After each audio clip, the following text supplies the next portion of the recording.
In today's episode, we're going to be talking about exposure and not just on a beautifully shot clip. You know the one that's easy to dial in the look, adjust the contrast, and looks pleasing to the eye within minutes. We're actually going to be talking about a shot that if it lands in your lap, it's one that nobody wants to see. A shot like this isn't just underexposed, but it's also noisy, looks flat, and has a weird color cast to it. And to top it all off, the data levels in this shot aren't exactly optimal. So if a shot that lands in your lap and it looks like this, these are the steps and the techniques that you can follow to make this clip look its best and to get the most out of it. So let's jump into DaVinci Resolve and let's get stuck in. Okay, great. So here we are in DaVinci Resolve. We are currently on the color page. We're going to be looking at 2 clips today. So let's go up to here, our clips, and this is going to bring up all the clips on our timeline. As you can see, we're going to be using this clip today, which is really well exposed shot of a lady in a car in the countryside. And the other clip that we're going to be looking at is a not so well exposed, very noisy, soft, and has sort of a greenish tint to it. So the only node that we have on these clips is a basic color space transform. The basketball player is a red log 3 G10 going out to Rec 709, and the lady in the car color space transform is a Sony S log 3 going out to a Rec 709 gamma 2.4. Okay, great. So the next thing we're going to do is we're going to right click on here. We're going to go to add node, add serial before, and we're just going to bring that over to there.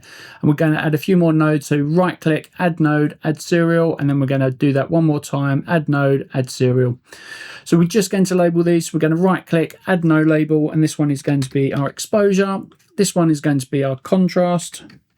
And this one is going to be our color balance. As mentioned in the open of this video, this shot has been really well exposed. It's been really well shot. So we're not actually going to do anything with the exposure.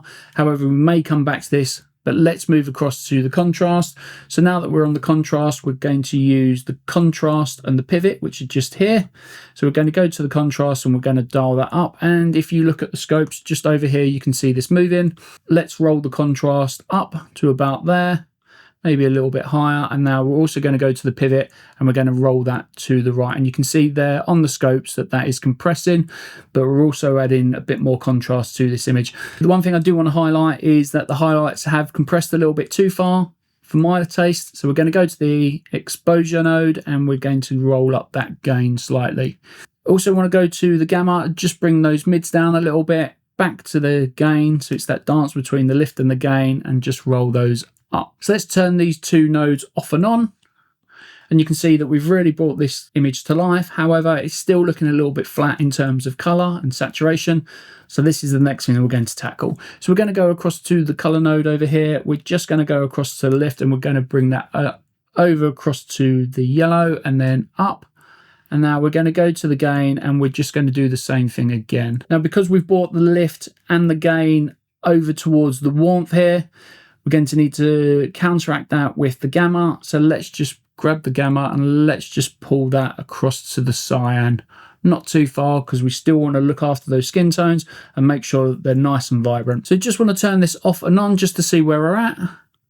And I'm actually really happy where we are. However, I do want to tweak this look. So what we're going to do is we're going to right click, we're going to add node, add a serial, and we're just going to come down to the curves here. We're going to move across to our next curve, which is the saturation versus saturation. We're just going to lift this up and we're going to lift this side down.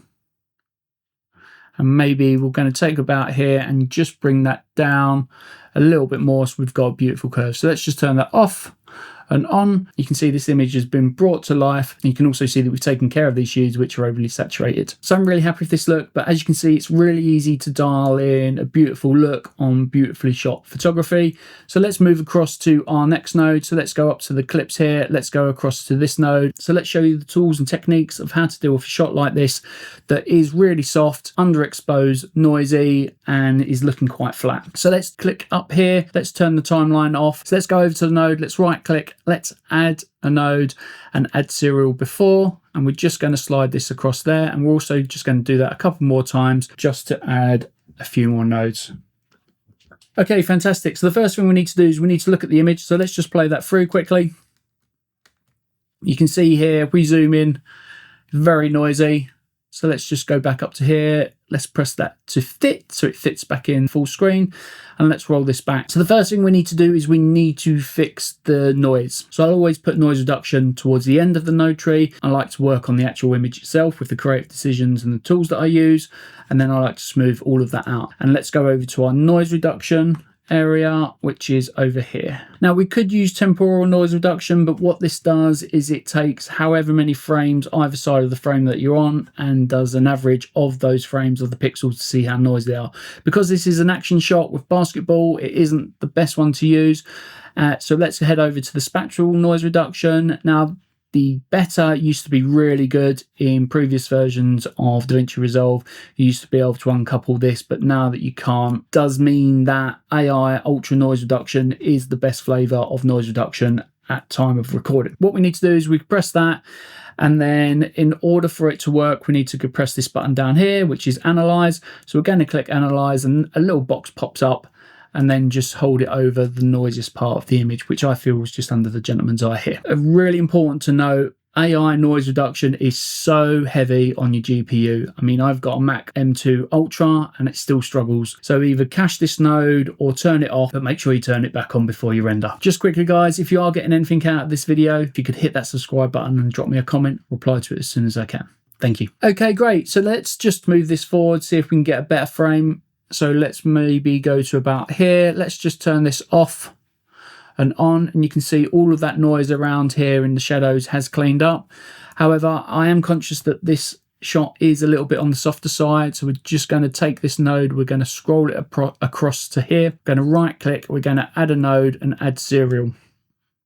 And what I want to do here is I just want to sharpen the image slightly. So we need to go down to here, which is this little triangle and this little drop. And we're just going to click on that, and this will bring up the blur. So we're just going to go down to here, and we're just going to roll down to sharpen this up. Need to be really careful with this, because if you go too far, the image starts to break and looks unnatural. So let's reset that. It starts at 50, and we just need to drop down to about 47. So let's just turn that off and on. And you can see, although it hasn't done much, it has just sharpened that image ever so slightly while still making sure it looks natural. So let's go back over to our first node. Let's right click, let's add a node label, and we're just going to put expose. We're going to go down to this button here, which is where our color wheels live. And we're going to go to our gain over here, and we're just going to dial this up to about there. Now we're going to go to our lift, and we're just going to roll this down. And what we're looking for is we want to keep those shadows really nice and crisp and quite sharp, because there isn't that much information in the shadows. So we're just going to roll that down a little bit more like that. Let's go back over to the gain and roll that up. Probably going to leave that there. Now the next node is our contrast. However, because this is an underexposed shot, we're not going to do anything with the contrast. We're just going to leave it as it is.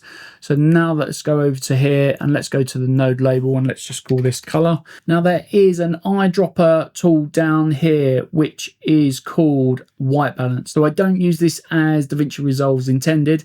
However, I do use this to quickly find out what red, green and blue values are in a pixel. So if we press that, we can quickly see up here in the top right hand corner, we've got a lifted blue, a mid green and a low red, and you can clearly see that over here because that matches the scopes down there. So what we're going to do is we're going to go to the gamma, because of the pixel values have said that it kind of lives in the mids, and we're just going to pull away from that green and the blue and raise it towards the red. The other thing we're going to be looking at is the guy's skin tones. I'm going to make sure that these are true and natural, so we're just going to bring that across to about there. So you can clearly see we've neutralized that blue-green cast, although it perhaps is looking a little bit red. So let's just go to the gain and let's just pull that out slightly. So let's turn that off and on, and you can see that we have got a much better balanced image. Now over here you can see that there is a slight red cast in the shadows, so we're going to go over to here, which is the log wheels, and now we are going to go down to the shadows over here, and we are just going to gently roll down on that red channel. If you're working in DaVinci Resolve Studio, you'll have access to these little functions down here. If not, you will just have to go to the shadow wheel and just pull this across like that. With a little bit of practice, it's easy to do. Okay, great. So this image is kind of looking flat. It's still quite desaturated. The other thing that I want to do is just to add a little bit of saturation. So we're going to go up to the color node. We're going to right click, add node, add serial, and just go down to the saturation, which is just down here. And we're just going to roll that up to about 55 to see where we're at.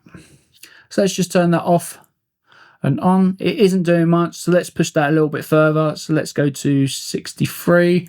I don't want to push this too far because of the shot was underexposed. So let's just turn all of this off and back on again. And you can see that we have come a really long way on some really tricky footage. So that's all we've got time for today. If you are still here and you've been following along, thank you so much. Do remember to subscribe, drop me a comment. I will reply to it as soon as I can. In the meantime, do check out the episode over here, how to use the color wheels in DaVinci Resolve. And I show you how to dial in a look by just using the lift, gamma gain and offset. Until the next episode, guys, thank you. Bye-bye.